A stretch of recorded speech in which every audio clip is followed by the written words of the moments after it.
нас вот такая красота. Компот из шпанки и малины.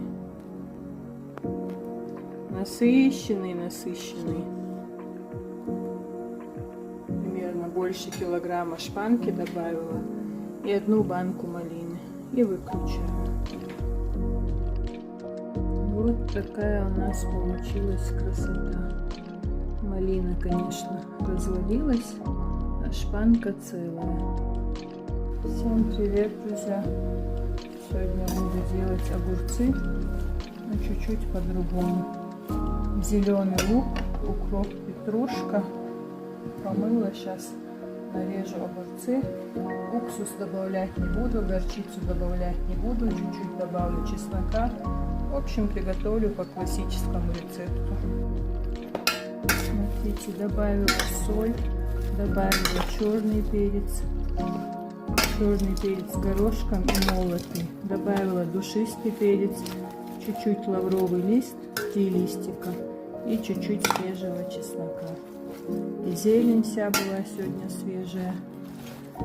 В общем, час постоит, и наши малосольные огурцы будут готовы.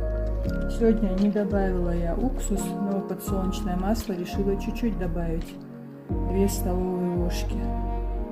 В тот раз всем понравились, кроме меня. Здесь у нас варится мясо. Хорошенько отварю часа 2. В конце посолю, поперчу и оставлю. Ни галушки не будем делать, ни борщ, ничего. Кто захочет бульон, кто захочет мясо с аджикой, покушает.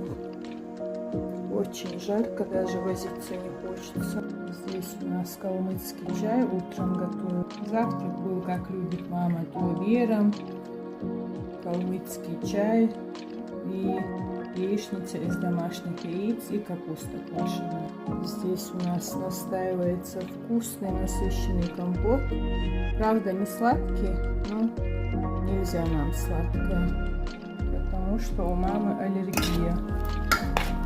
А здесь у нас скоро будут готовы вкусные малосольные огурчики.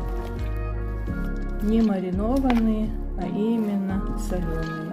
Приятного аппетита! Всем приятного аппетита! Что-то прервалось у меня тут. Мама попробовала, захотела еще острый перец, чтобы я добавила.